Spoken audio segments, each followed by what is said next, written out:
Hello and welcome to the Collective Conspiracy Show. It's a late one this week. We're on a Thursday. Had to postpone the Monday, but that's not a problem. And Dave Hodrien is our guest tonight. So Dave's going to come on, chairman of BUFOG, the Birmingham UFO group. He came on the show way back when, I think probably my second or third show early last year. And we're going to talk about disclosure, which is happening slowly at the moment, and he's got an exclusive UFO case to discuss as well. So it's going to be quite good. I hope you're all doing well and keeping safe. Thank you for tuning in as always. But without further ado, we're going to bring Dave on. Hello, Dave. Hi, evening, Kieran. How you doing? You all right? Yeah. Thank you. So thanks for coming on. Great to be back. I've been meaning to get you on for a while. I know you've been a busy guy lately with a lot of stuff going on, which we'll talk about during the show, obviously. Sure. For those watching, please, as always, just leave us questions. It's interactive. I'll bring them up on the screen. If you've got any questions for Dave or me, bring them up. Yes, Martin, keeping safe. I know what you're like with knives and things like that if your missus lets you in the kitchen, so... I wasn't referring to anything else, Martin. You know, just be safe. So, Dave, disclosure. Recently, everybody's been kind of looking one way, and that's all been at COVID. Yes. And everyone's distracted. And while that's been going on, we've had little videos released. We've had little drip feeding, I would call it, of disclosure. Do you think that's being done on purpose while everybody's distracted? I think possibly. I think the timing of it all seems a bit. It's very interesting. Now, obviously, if we talk about the release of the videos, the Pentagon emissions. Now, they originally were aired in late 2017. One of the videos had actually been online for a number of years before that, but people had sort of largely ignored it. And then later on, they went back to look at it. The other two videos that came out through AATIP, Advanced Aerospace Identification Threat Identification Program, they were new videos that had not been seen before. They've now identified where those videos came from. But when they first came out in 2017, they hit the internet, and there was all sorts of opinions on them. Of course, everybody was like, "Are they real? Aren't they real? Are they just CGI fakes that somebody's just put together with no time at all?" Now, very interesting videos. Of course, many of your listeners will have seen those videos. Very interesting because they were gun camera, infrared camera footage captured from military jets. I was certainly impressed with them, even from the early days and everything. Now, of course, none of these videos show craft up close and personal. You know, they're not like right next to the camera or anything, and that's because these objects most of the time don't present themselves in that manner. They're usually seen at a distance like that. And but the maneuvering capabilities and aspects of those videos that have been confirmed since, and the pilots' reactions to the objects. And we're talking about trained observers here. We're talking about trained U.S. Navy pilots. They know what they're doing. Yeah, these guys are, very, very intelligent people, and they're capturing these objects. And just the sheer way that they react to them shows that there's something very, very unusual. But when you cross that with the speeds seen and the apparent movements observed on those videos, absolutely phenomenal. Now, what went on behind the scenes was AATIP. They continued to investigate these videos and look into them in great detail. Now, they came out in late 2017. Yeah. Now, in April 2020, the Pentagon officially confirmed that these videos were authentic. Yeah, and that they were unidentified. So they directly said that not only are they real videos, but also they can't identify the objects in them. That's a massive statement to make, yeah? Now, it made waves in America more than it did in the UK and other countries. And one of the reasons for that is, of course, as you say, we were all distracted. It's in the middle of lockdown. We've got major things going on. And it's very, very interesting that they should acknowledge the authenticity of these videos at the same time. Now, some people may say that's just coincidence.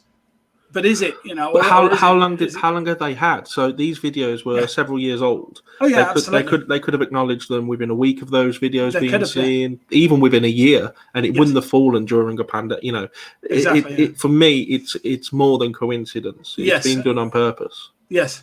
Absolutely, and that's very interesting. It's almost like they're trying to get the information out there, but they're trying to kind of dumb it down so it just flows along with everything else that's going on. Now, of course, right now we're looking forward to this new report that's going to be coming out from the intelligence agencies in the States, and that was a request from a contractor, just essentially just for the intelligence agencies, the CIA, etc., to come out with what they know about UAPs, an unclassified, apparently completely unclassified document.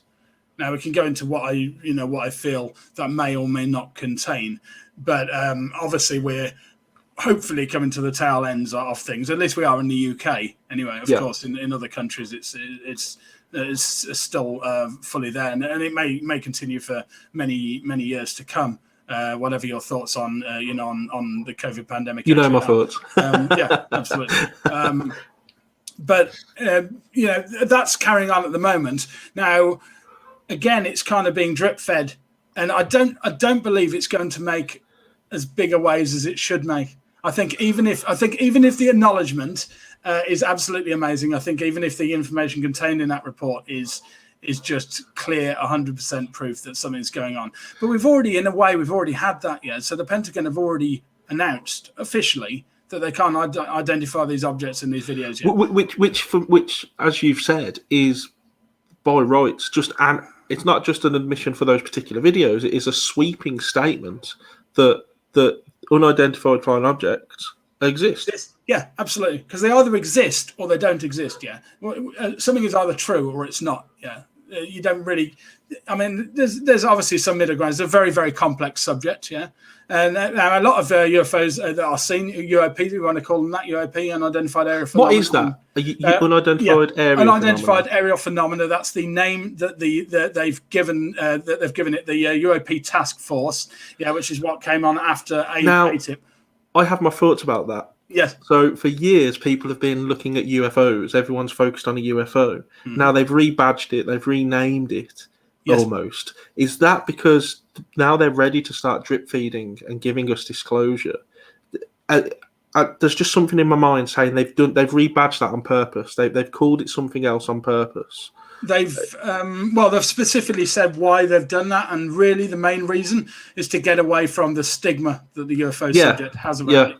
Yeah. So they're just like, we're not talking about little green men anymore. We're not talking about all that quirky stuff. Let's push that to one side. This is entirely new, and we're starting from the off with this. They're talking about the same things that are seen. Exactly. Yeah, and it's so you can't blame them for never disclosing UFOs. Like, well, but UFOs are UFOs, but we're talking about UAPs now. Yes. And we've always admitted that they exist, but effectively it's the same thing. I mean, if you look at that, I mean, obviously aerial is obviously the same, unidentified is exactly the same word.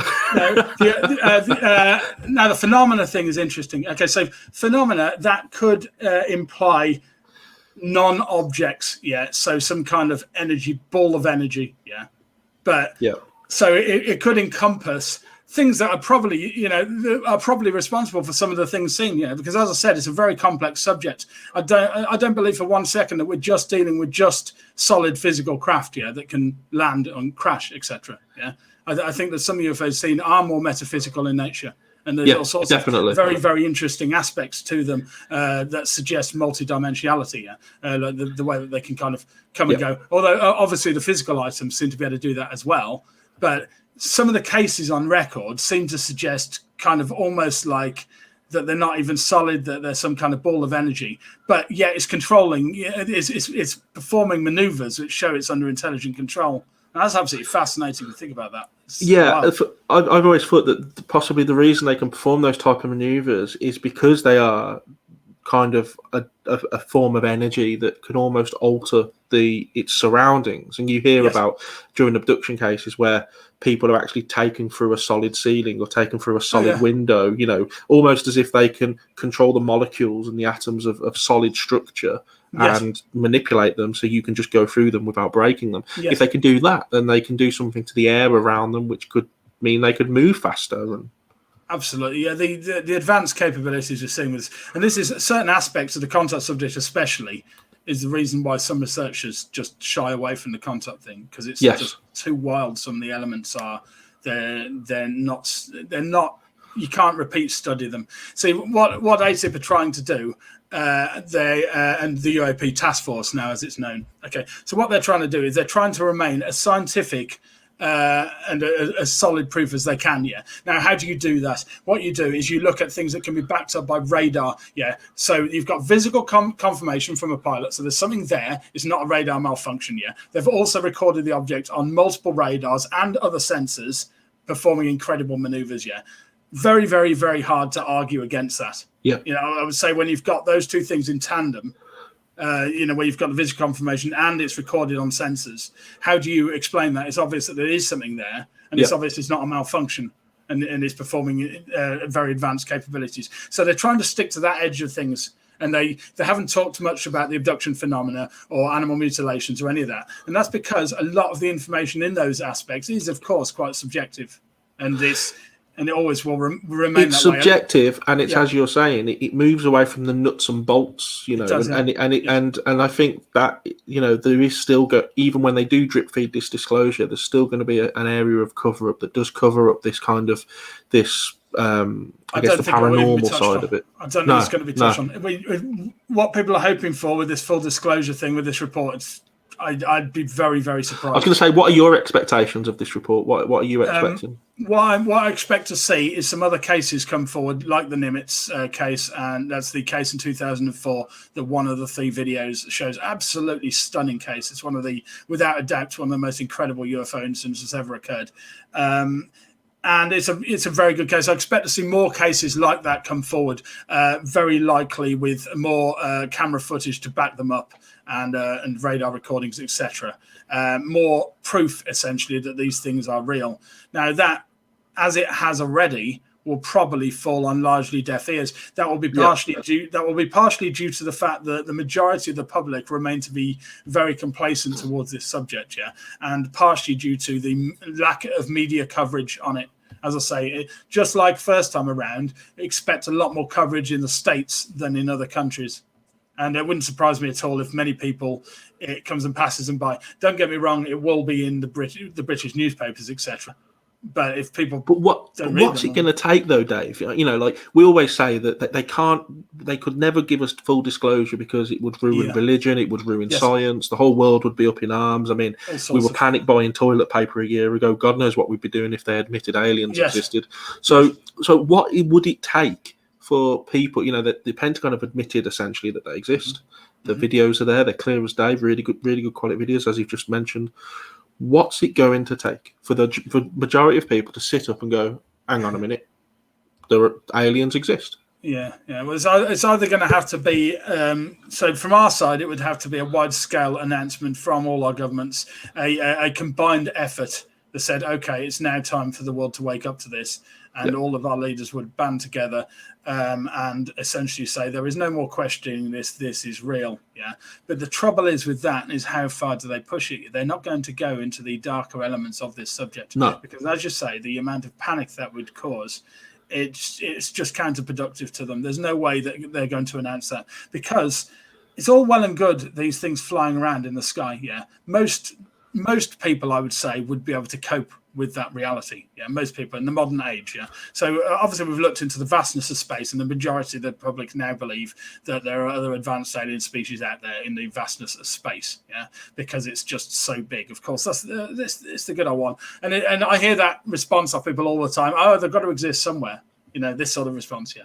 So there's a big difference between them existing somewhere and them reaching us before we've reached them. Yeah. Yeah. We can see the observations from the cases on record show that these beings are massively in advance. And I call them beings because that's what I believe they are. They're massively in advance of our current capabilities, of the military capabilities. Yeah, I do not feel that, and this would be backed up by the UAP task force, etc., that these are some kind of secret project. Yeah, they've looked into that argument, and of course, I'm not saying that there aren't cases on record where it is that. Yeah. There may well be black budget projects going on. There may well be advanced drones being flown from other countries, intercepting and checking out military bases, etc. Yeah, but the capabilities of these things, it's ridiculous. Take for example what happened with Nimitz. Yeah, one of the objects, they clocked it at 28,000 feet. It dropped to sea level in less than a second.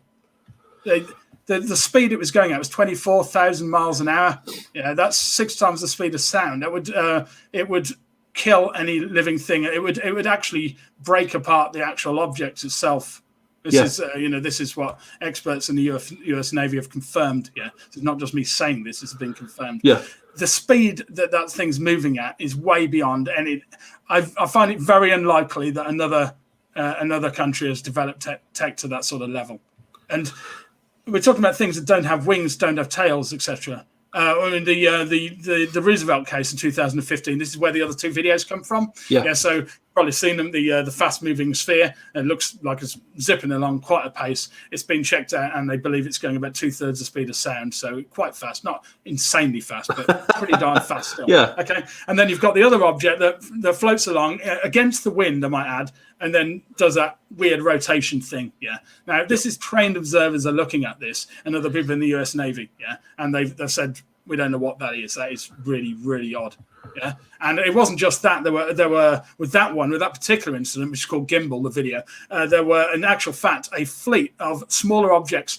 Now these smaller objects were in a V-shaped formation and were moving ahead of the large object, but they were off camera, so they didn't catch it. They were capturing the main object, but you hear them refer to it. They're talking about a fleet that they can see on the ASA. Okay, so there were other objects there that were also moving independently and performing intelligent maneuvers. Like at one point they turned around and went off the other direction.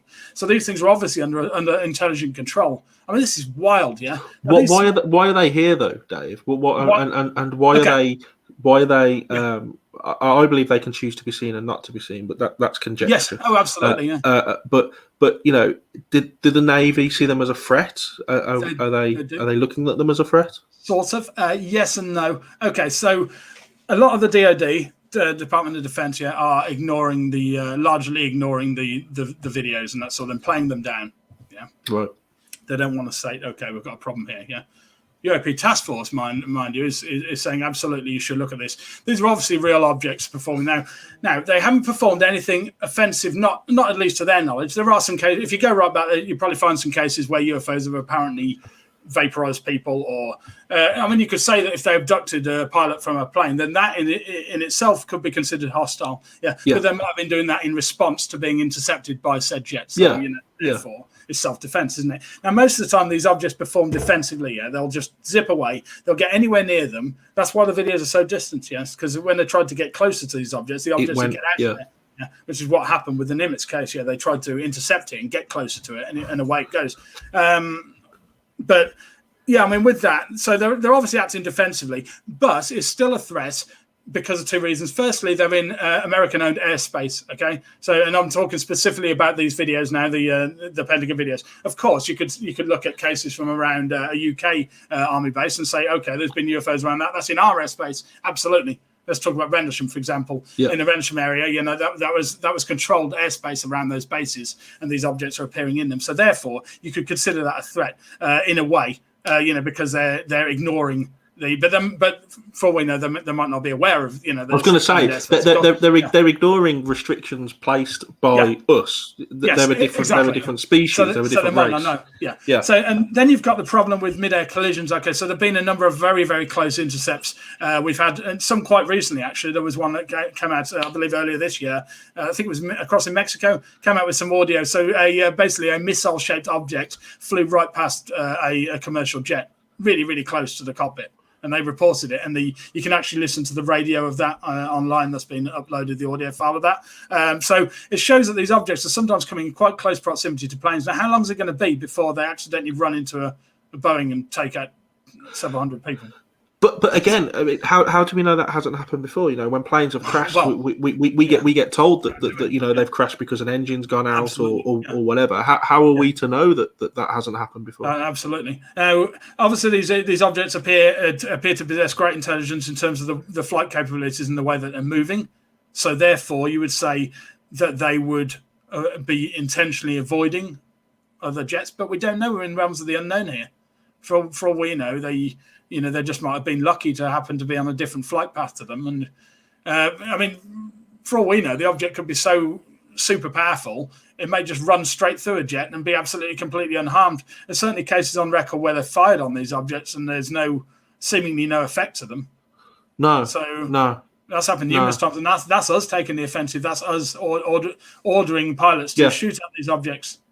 Yeah. So we're very lucky in a way that they haven't switched to a more offensive stance after things that have happened. That we know of, though. That we know of. That we know of. Yeah, absolutely. It's always what we know of. Yeah, and what we know is the tip of the iceberg. Yeah, because this is all going on. There's all this stuff that's kept completely away from the public eye regarding this. Not just what they know about this in the deep levels of the Pentagon. Yeah. Yeah. And other places, but also in terms of what incidents may have gone on or the cause for said incidents. That's right, and I just want to kind of, for everybody watching. So Jenny says that my daughter thinks there's an Area 52, and they use 51 to distract you. Possibly, yeah. I mean, there are also places like Wright Patterson Air Base, places like that that are thought to be places where things are going on, while everybody focuses on Area 51. Yeah, So, I think if there was any alien tech at Area 51 in the past, it would have logically been moved off elsewhere by now. Yeah, of course, It's a bit too obvious now, isn't it? Yeah, I mean, it's where everybody goes, isn't it? I mean, if you go back a number of years, people didn't know the base even existed. They denied it actually existed until they started getting aerial photos. It's like, what's that then? So obviously, it's a very, very highly securitized base.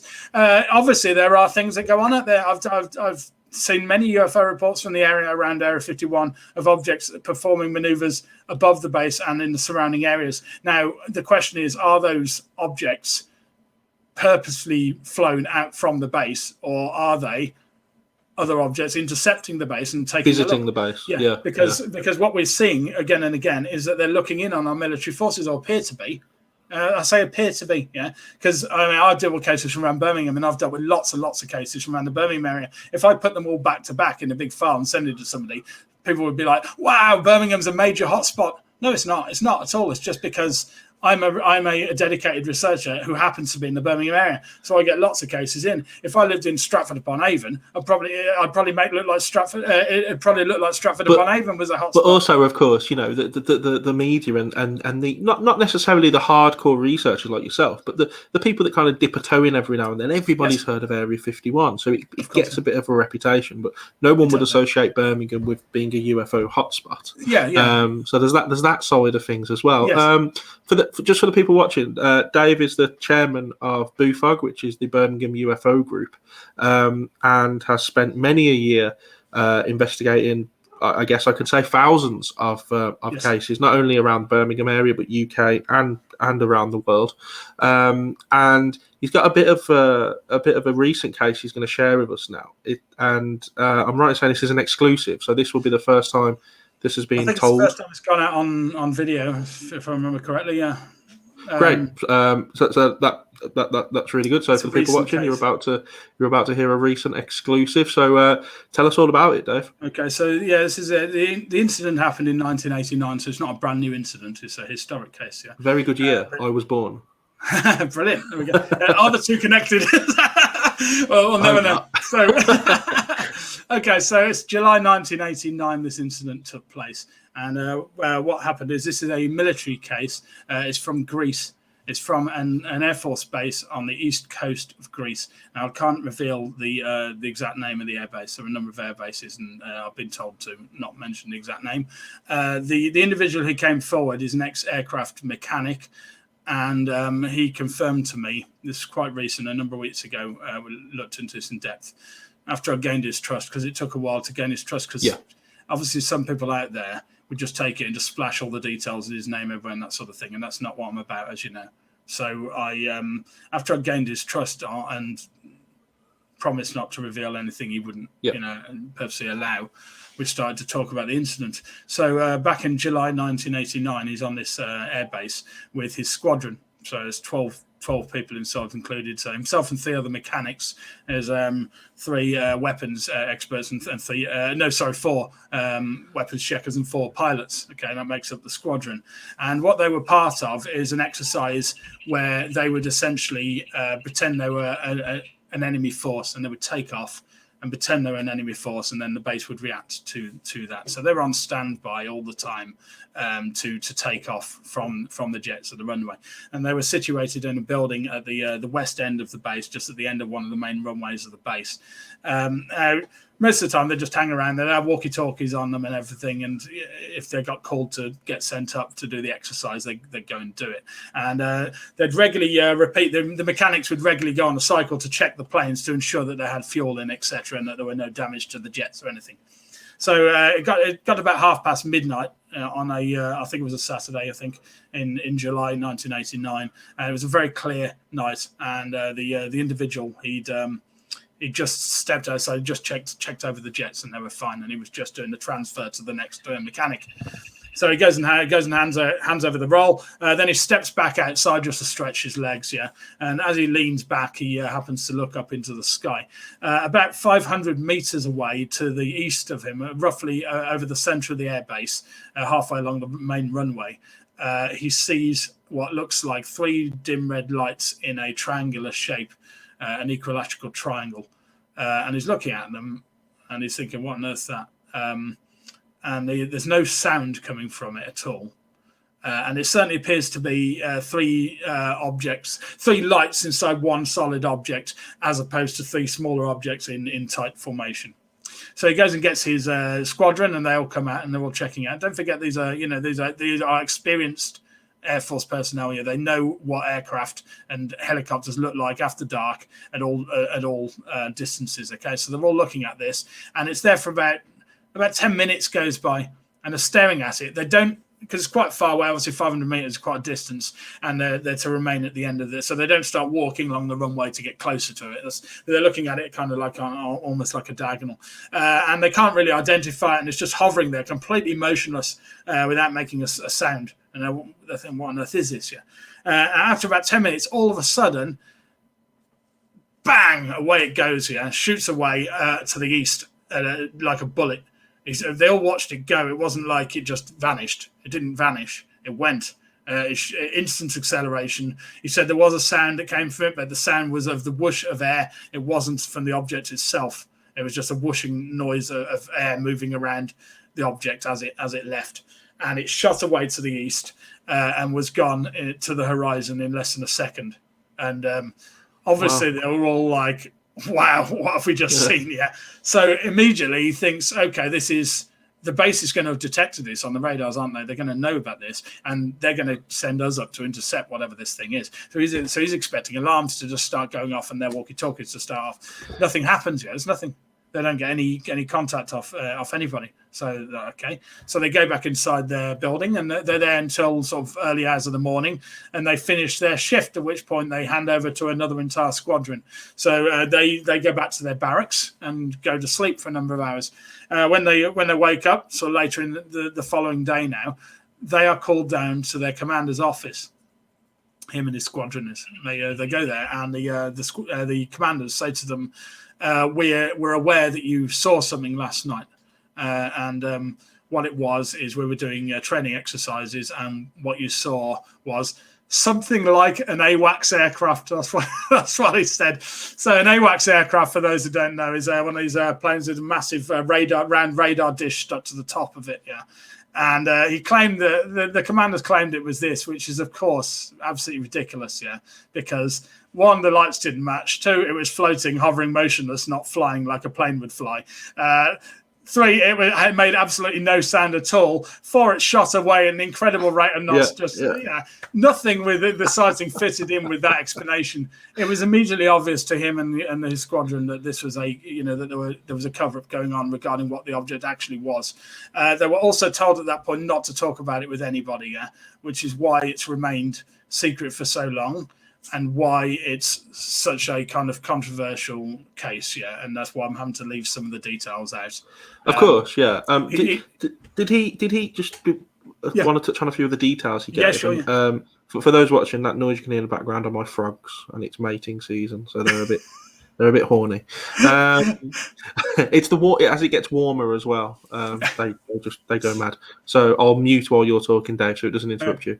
But yeah, I think for me, the fact that it flies off, did he describe a reason as to why that would happen? Like, did he notice that it was disturbed? Did you feel like it was there observing, like there seems to be around the military bases? There was no warning it was going to go when it went. It was just there hovering motionless, and then it went. Yeah. So obviously that massive instant acceleration immediately puts out the question that this was some kind of balloon or something with lights attached, obviously. And obviously it wasn't a helicopter either. Yeah. So, I mean, all mundane explanations, can be completely discounted regarding this case, I'd imagine. Like, I can't think of one mundane explanation that would describe that. And we're talking about an entire squadron of trained observers who see this object. It's not like a random everyday layperson, who may mistake, for example, a launch of several Chinese lanterns. It wasn't that. But the fact that they're told don't discuss it with anyone, that's instant cover-up material, isn't it? That's it. By the way, it's not a UFO. It's something completely explainable, but don't tell anyone. Yeah, absolutely. Yeah. And this happens a lot. This happens all the time. Yeah. So when you speak with military witnesses, you find out this happens all the time. Yeah. By standard, most of the time, when they report something on base, it's completely covered up. It gets sent away to God knows where. Somebody's collecting this information. Yeah. And somebody's even collecting it from the military themselves, And this is where you get evidence of the higher up cover up that's going on with this, which is very, very real. It's crazy because it sounds like it sounds like X-Files and everything, doesn't it? There's this big conspiracy going on. This is happening. This is absolutely happening. Yeah. And I'll give you a great example of that. So if we return to the videos we talked about earlier on, with the Roosevelt incident in 2015. So they had these videos came out and everything. What they were seeing for a period of months were up to 100 of these objects flying around the naval cruisers out there on the east coast of the United States. They followed them for a number of months. These objects were sometimes in the air for hours at a time. Like all day, they'd see them hanging around. Some of the objects were like nothing I've ever come across in my cases before. The smaller ones they described as clear spheres with black cubes inside. It's just wild. But I mean, that doesn't even look like that doesn't even sound like a craft that someone could sit in and drive, exactly, or fly. Nor does it sound like some kind of form of drone. If it was a drone, you'd expect it to kind of at least have some kind of rotor blades or something on. I mean, I can't even begin to explain why they would look like that, but that's what these things look like. Anyway, black cubes with clear spheres around them. I mean, we're into the realms of the unknown here. And you talk about, that they saw them there all day, they tracked them for months. This isn't just this. Like I'm trying to understand this. Like this is kind of a statement and kind of a question. If with this disclosure that's slowly coming out now and these naval videos that they've released and stuff, is this happening all the time? It's happening a lot more than people want to admit it. So because I don't want people to think that it's a one-off or it only speaks. No. This is definitely not a one-off. So some of these incidents, some of these other incidents may come out.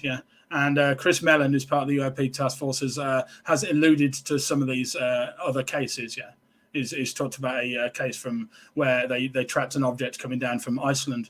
Right down the US before it went off over the sea.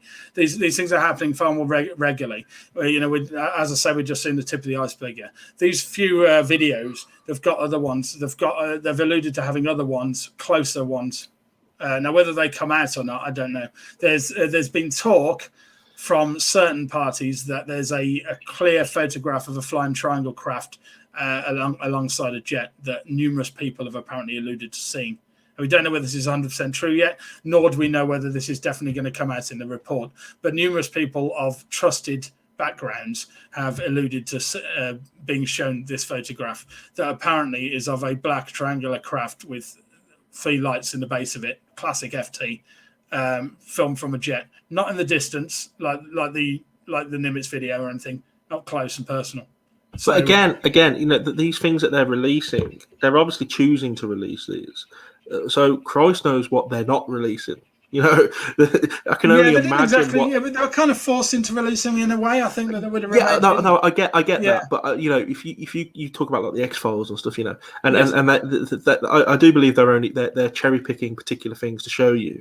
Can you imagine what's hiding in the vault of evidence? Oh yeah. So we go back to where the reason why I returned to this case. Yeah. So I returned to Roosevelt, didn't I? Okay. So it's 2015. Well, it went from late 2014 to about March 2015. A long period of time. Numerous pilots reported. Some pilots saw multiple times this sort of thing, and some of them they got on video. There's other videos that exist from that incident that haven't come to light, but those two are from there. They've been confirmed. They're both from early 2015, filmed off the East Coast, close to Jacksonville, Florida, off the coast of there. Okay, so what happened with this?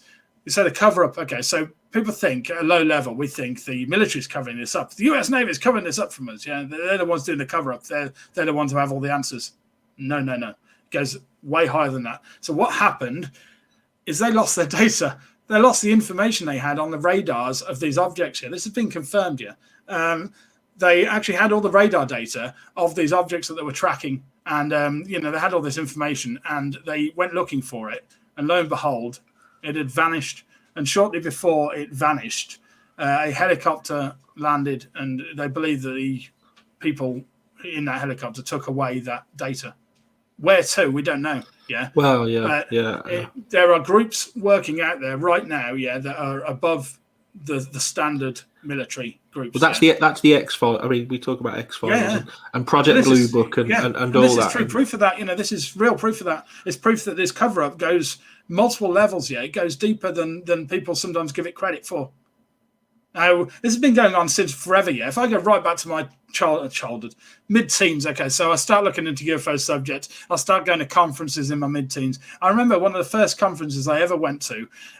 They had the transcript. It was from a UFO show that'd been on United Kingdom television. I think that's Stanton Friedman and a number of other famous ufologists, talking about stuff. Now, what they got for the Freedom of Information Act, they managed to get hold of the transcript for this program, and at the top right was a list of the addresses that this transcript had been sent to, and it included our own government, the House of Parliament, the MOD. It included American CIA, the Pentagon, the White House. It included other companies who nobody even knew what they were, unknown agencies. Now, why on earth would the White House? So what you're saying is that the White House have had to have requested to be made aware that this program was going on air, and they wanted to know what it was about. Yeah. So if people say to me, "There's no UFO cover-up, it doesn't exist," I'm like, "Yes, it does." Clearly. I mean, I don't think the White House. The White House don't request the script for Coronation Street or something, do they?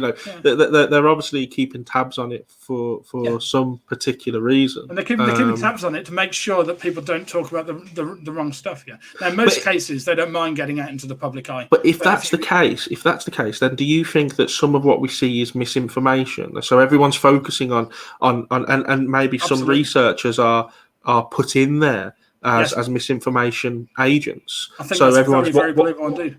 Yeah, so people are watching these programs going, "Oh, yeah, that could be the case," but what's really going on would never be. Yeah, and I don't use your name drop, but the famous debunker Philip Klass, they looked into that he was trying to debunk the Travis Walton abduction case across in the States to the point that he was offering large sums of money to the witnesses to lie about it. I mean, you have to ask, why would anybody do that, unless they had some ulterior motive? It screams misinformation, doesn't it? Why would you shut that down? Why would you be willing to give somebody thousands of pounds? We're talking thousands of dollars they were offered, to lie about the case, to basically mislead people around that case, So that tells you straight away that case is legitimate, or at least parts of it are legitimate. They didn't want to get out, But secondly, when they looked into his background, they found that he had connections with MI6 and things in the background. I mean, it implied, it wasn't definite proof, but it implied that he could have been working, behind the scenes for the secret services and purposely put there to discredit UFO cases. And I think that happens. I think that happens not just in in the UFO field. I think it happens in all walks of life. Yes. I think we've got We got 20 minutes left. So, Yeah. Do you want to spend the next 10 minutes or so? You've quite exciting. I think it is. You've got a game coming out, so you've dedicated the last year or so of your life to creating a game, to get it's manufactured. You're starting to advertise it now. It's ready to come out rather soon. I know you've got it there ready to show some people. It's a card-based game. It's called UFO Wave. Tell us all about it. Sure, yeah. So I've actually been working on this behind the scenes for longer than that. I've been working on it about 5 years now. Believe it or not. Oh wow, bloody hell! Yeah, sorry, I did you a disservice there. And not full on all the time, just on and off and that sort of thing. It's a lot goes on with the process.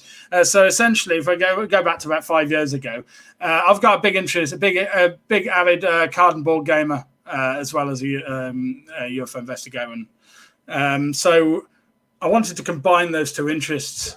And so there's all sorts of games out there that have the theme of aliens. It's used all the time. It's classic, yeah. So it's used as often as, like, say, the Wild West or ninjas or whatever, yeah. But we're talking about just classic Mars Attacks type stuff here: flying saucers, little green men, laser guns, etc. Yeah, there are very few games really dedicated to the UFO subject to a great level, and that's what I wanted to do. Yeah, and this is where the concept for UFO Wave came into existence.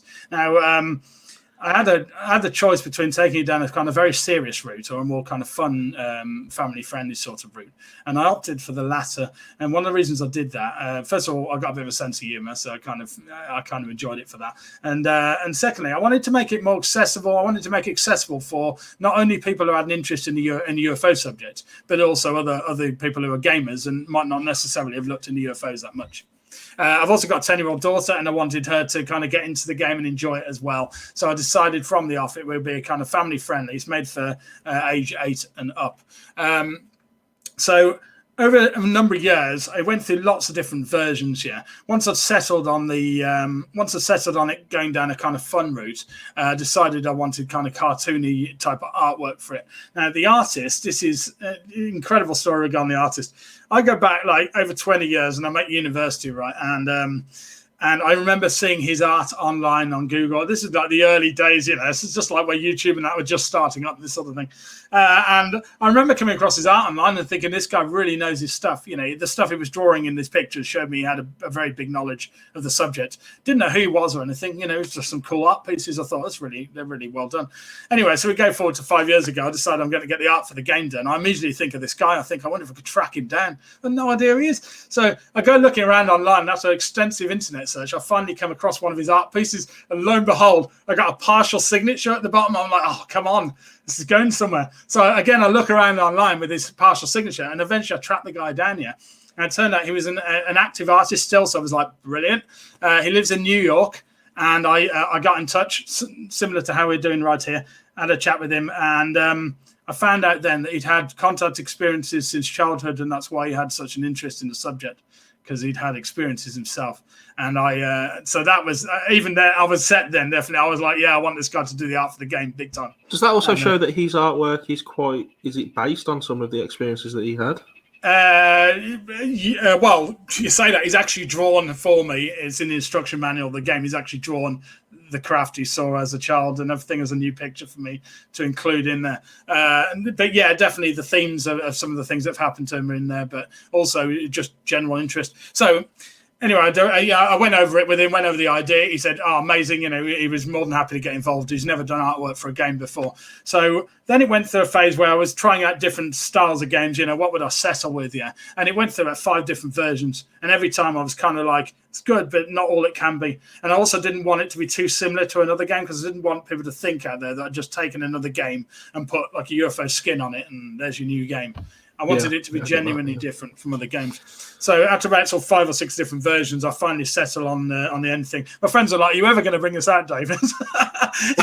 I was like, in the end, we'll get there with it. So eventually we settled on it, and I got the artist to do the art in advance. A lot of people leave the artwork and pay the artist only after the game's been funded. Me, I decided to do it in advance because I wanted people to see it from the off, everything it could be. And eventually we settled with a number of prototypes. I've got one of the prototypes right here to show you of UFO Wave.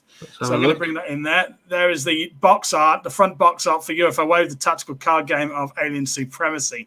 And you can see there on the front, we've got all our different species. So these are the main species that you can play in the game, and you'll see in there we've got greys, reptilians, the Nordics, mantids. We've even got the hybrids. Me to it there. I wanted to see how many I could guess, but yeah. Oh, sorry, yeah.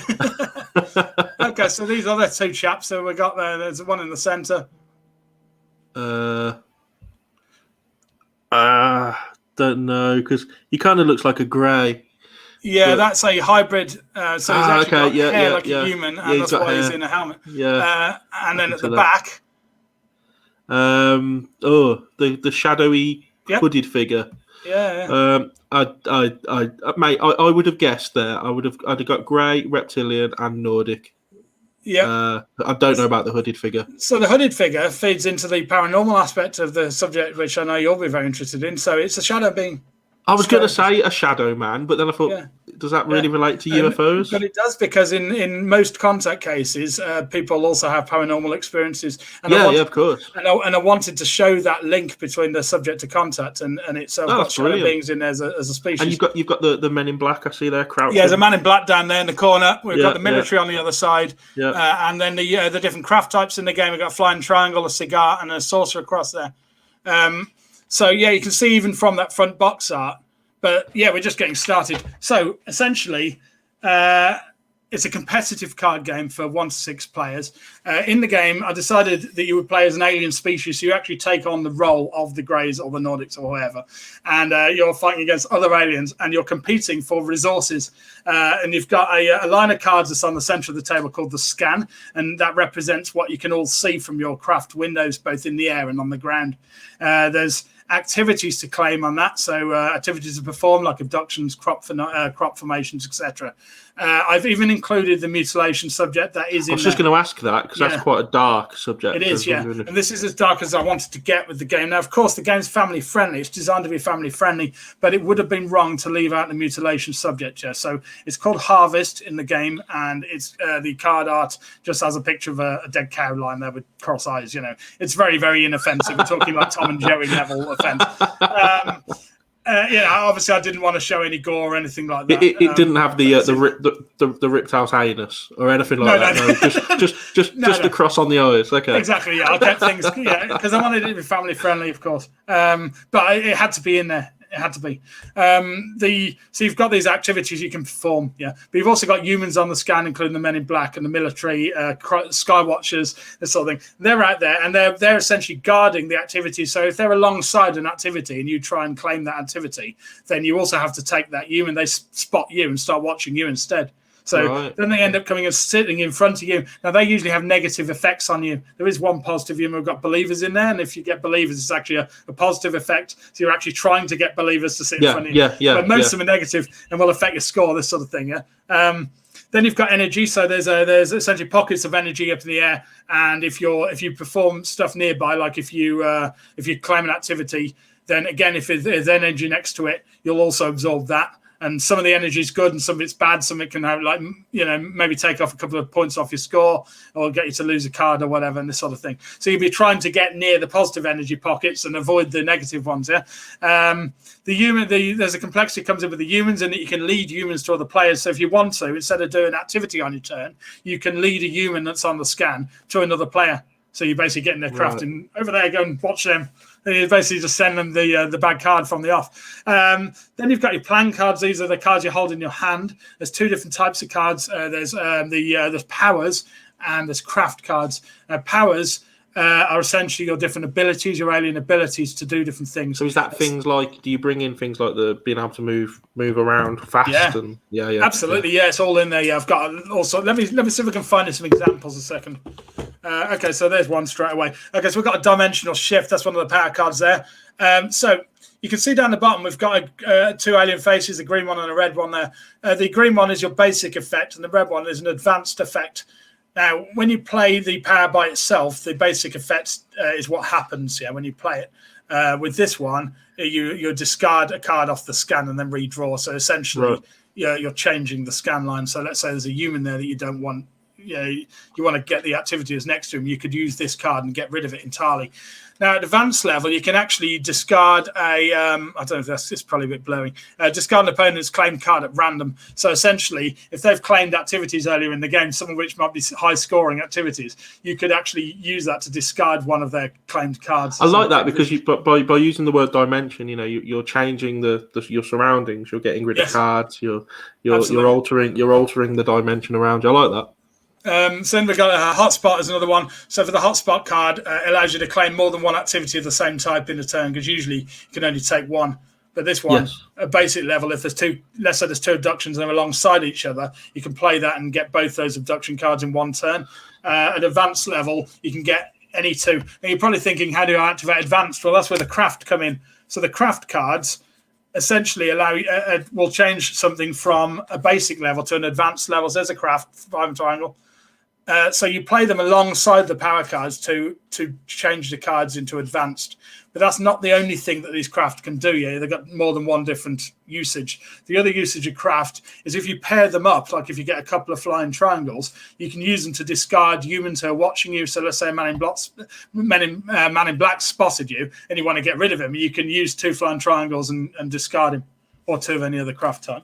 So that's there's one more type in the scan that comes out. That's events. Events are one-off incidents that happen and affect all players. And again, they focus on aspects of the subject. Like we've got a UFO crash in there, for example, as one of them. And that comes out. Everybody has to discard a craft card. And this sort of thing. We've got body markings in. There's all sorts. I'm covering all sorts of aspects of the contact and UFO subject. I was just going to say that it seems to, for someone who even just has a very kind of soft approach to UFOs, it would cover stuff that even they would be aware of. You don't have to be the hardcorest of researchers to understand. No, I've tried to keep things, very accessible. Yeah, and your passion for it is coming through massively. You're obviously very excited. When do you have a date yet as to when we can buy it? So what's happening with this is I'm not made of money. I've never made any money off the UFO subject or anything, and nor do I intend to. Sorry, just while we're on that, there's the manual. It's themed like a top secret government. I like that. Yeah. And this guy up here is our mascot. Bob is our alien mascot, and I've got something else to show you. So this is it's a plushie I had made up of Bob specially, our alien mascot. Did you use your hair as a style there? Yeah, you can see there. Exactly the same. So I got Bob specially made. He actually cost me £150, believe it or not, to get made. Wow. Because plushies, unless you buy them in bulk, the price drops off. Yeah. Now, exactly the same thing applies to that, which is why I can't make the copies without help. So what I've decided to do is take it down the route known as Kickstarter. Kickstarter is a crowdfunding website. And what happens with Kickstarter is at launch, at a set period of time that I state, it goes live on Kickstarter. During that time, people can back the game. Yeah. It's essentially buying it in advance, okay? Mm-hmm. But it's highly protected, So essentially you would back the product. At the end of launch, if enough people have backed it after that launch period, then it can be made. It's reached its funding goal, and we can get it made. And then over the next 2 or 3 months, planning to get it out to people by Christmas time. By the way, so if you wanted to get it for somebody as a Christmas gift, we're aiming to get it out by Christmas. But essentially, I would then contact the manufacturer who have arranged. I will say we've been successful with the Kickstarter. They will then go and make however many copies I can make off the money that's come in, and then they will send them in bulk, and they will get shipped out. We're shipping worldwide with this, so you don't have, if you're living in America or whatever, it's not a problem. And what's the price bracket for this? So do you have that yet? Yeah, so we've got 2 different prices. Well, there's numerous different prices, but this brings me on to the other aspect of UFO Wave, which is the playmat.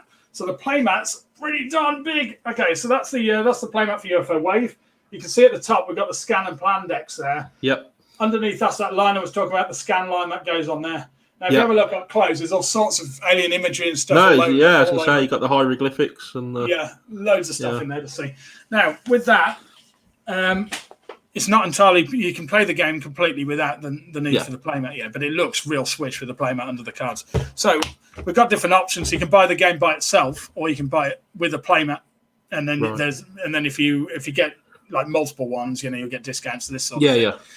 There's also a very, very high level goal, very, very expensive one, which allows you to actually put a customized message printed on the front of the box, but it's insanely expensive. But if that's your Kickstarter thing, is that happening? Is there, like, if the listeners or the watchers of this, if they want to go and kind of help fund the game, is there somewhere they can go now? Yeah, sure. Yeah, there is. Yeah. So, you just mentioned the price. So, essentially, it's going to be roughly about £20. We haven't yet decided exact. It's chopping and changing. It depends on shipping, this sort of thing. So, about £20 for the game by itself. The game with the playmat will be about £35. And then you can get some multiple copies that'll give you bits of discounts. Yeah. So I've tried to keep the price reasonable, but expensive enough so that we actually reach our funding goal. Like, if I could, I'd give it to everybody for free. But what would happen is I wouldn't have any money to actually make the thing in the first place. So it wouldn't happen. This whole project for me is never, in the same way as my UFO research, it's not a money-making exercise. It never has been for me. It's a labour of love. I just felt that I wanted to make a UFO-themed card game, so I'm going for it. And if I never got to this stage, it would have just remained an idea in my head and something I would have regretted never attempting. So what's going on with the Kickstarter? At the moment, the Kickstarter preview page is up. Okay, you can get to the Kickstarter preview page. It's quite a long title. I'm going to give you the exact URL for it, but there's a link to the Kickstarter page from our main website. Okay, which I'll give you in just a minute. So the Kickstarter page at the moment is just the preview page. You just go there, you'll see the box art and a little blurb, and that's it. But there is a notify button on there that people can click, and that will allow you to get official notifications from Kickstarter. Now, I highly recommend people do this for multiple reasons. Okay, first of all, you'll be kept up to date with official things coming out from the actual launch itself. Secondly, we've got early bird rewards. Initial backers of the game are going to get a discounted price. So if you get in there quick on launch day, you'll get it for a cheaper price than everybody else who backs it. So, if you're notified, you'll get through the email as soon as it launches and that sort of thing. So you can keep an eye on that. We'll be announcing the exact launch time and everything. I can give you the launch date now. The launch date is going to be the 30th of July. It's a Friday. The launch is going to go for 30 days from 30th of July. Now, the reason for that odd date, the reason why it's a Friday, is that we've managed to secure a stand at the UK Games Expo, which is the UK's biggest tabletop gaming convention.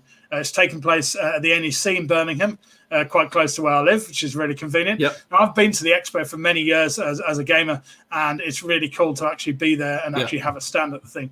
So we brought forward the launch of the game to coincide with that. So when people see us at the expo, they'll be able to back the game directly after trying it out. If you're not coming to the expo, you can still try the game. There's another way of trying the game in advance as well. What I've done is because of the lockdown, it was very difficult to get it out to gaming shops and that sort of thing. I wanted to play test it with people, but I wasn't allowed yet. So instead, what I did was create a virtual version of the game in something called Tabletop Simulator. And what Tabletop Simulator is a piece of software that's available through Steam. It costs about £15 to buy, but once you've got it, there's like all sorts of board and card games inside it that you can play virtual versions of, and it's really, really good. The UI is really slick in there. Now, I created a virtual version of UFO Wave in that. So, it's on there now, so you can search for it and try out the game, just with your friends or with other random people in there. That's a good idea because just trying to get feedback. Try before you buy, isn't it? Yeah, absolutely. I'm confident that the game is good. We're getting lots of different reviews in now. I've sent out numerous prototypes around the UK, the States, Canada, and also other countries in due course. There's one across in Ireland at the moment as well. The response so far has been overwhelmingly positive, and this is coming from independent people who've got no need to push the game. They're all saying they're absolutely loving it. One of the things I love about it is the mechanics, because the mechanics are very, very different. They're very unusual, if not entirely unique, in the world of card gaming. And secondly, they're loving the authenticity of it and the fact it's been created by myself and the artwork and everything. I think it's brilliant. I think it's fantastic what you've done, and obviously I'll be buying it when it comes out, and I'll be backing it on your campaign. And Thank you. I hope other people do. We've got roughly a minute left now. Yeah, let me just grab 1 second. Let me just give the official thing for UFO Wave a second before we move on. So the main website, which is where you want to head on there, you'll find all sorts of videos. There's already a live merchandise store on there. So if you like the artwork, you can already get a T-shirt with the art on if you want to from there. It's just designed as a way of getting the game out. It's www.ufowavegame.com. That's the address. Okay. We couldn't get UFOWave.com. It was taken. Right. So I had a game to end. On there is all the links you'll need. The social media links. We've got a UFO Wave community page on Facebook going. We've got a very active Instagram account, UFO Wave Game, at UFO Wave Game. All of these ways are ways you can get in touch, whatever social media you use. You can also subscribe to the website to get regular blog updates, and we're posting regular pictures and videos and all sorts going on with it. So yeah, brilliant. Get involved and just before we go, yes. BUFOG obviously is your first passion. It's your firstborn. When is that going to start up again? Because I know there's people watching this who might be interested in coming to an actual meeting to hear about UFO stuff. Yeah, well, BUFOG for me is always it's a long-term thing for me. Yeah, BUFOG is what BUFOG is. It will keep going. Yeah, so yeah, we will. We've surmounted the odds. The function room where in Albury, I've been informed from about a month from now or something is going to reopen for functions. So we don't need to shift venues. We're going to be back there again in Albury. Now, I'm delaying things a bit for the launch till probably September time. That's because of the game. The game is taking up a severe amount of my time at the moment. With our launch period in the run up to launch in July, I'll be pushing it as much as possible. August is obviously live, so again, I have to be very, very on the ball with that. After that, after things settle down, hopefully I'll reach this funding goal and I'll be making copies and getting them out to people. But at the same time, I then have time to dedicate to getting BUFOG up and running. Now, BUFOG will only become if there's enough people on board with it. Yes, I'll be putting out votes online, etc., to try to gain interest. I'll also be doing another advertisement in the Birmingham paper to draw new attention. I'm confident, Dave, that it will start up. You've got a loyal group of people that go regularly, myself included. I've got no question that it'll be back up and running. Yeah, I mean, we've got our venue and and the speakers to pay for. One of the joys about BUFOG is having speakers come and talk from around the UK and also abroad sometimes. And obviously those speakers usually need paying. So it's only going to work if people are willing to turn up to the meetings. So people often think that I'm BUFOG, but I'm not BUFOG. Yeah, BUFOG is everybody who turns up to BUFOG. We're a collective, and if people don't show up for it, obviously won't earn enough money to run it. But I'll definitely be doing all I can to push it and get it up and running before the year's out. Definitely, you're looking at probably September, October, the latest. That's brilliant. For those watching, if you're local to the Birmingham area or the Black Country area, really, just keep an eye out for BUFOG and come along to the meetings because they're great. Welcome. They're great nights. Lovely bunch of people that tend to go. Listen, Dave, thank you very much for coming on. It's been great. Really enjoyed it as always. And we'll catch up soon, no doubt. Yes, absolutely. Excellent. Yeah. Thank you, mate. Thank you. Cheers, mate. See you later. See you. Bye. And to everybody watching, thank you for tuning in. I'm working on a show coming up, probably going to be about Paul McCartney and the fact that Paul McCartney isn't actually Paul McCartney. And it's just going to take a bit of time to get that evidence collated and stuff. But when I get it, hopefully it'll be good. And I've also got a guy coming on who talks about the schooling system and how it's actually bad for children, which will be an interesting show as well. So thank you all for tuning in as always. We'll be back to our normal Monday show, a week Monday, hopefully with Paul McCartney, but we'll see. But until next time, take care, guys. See you soon.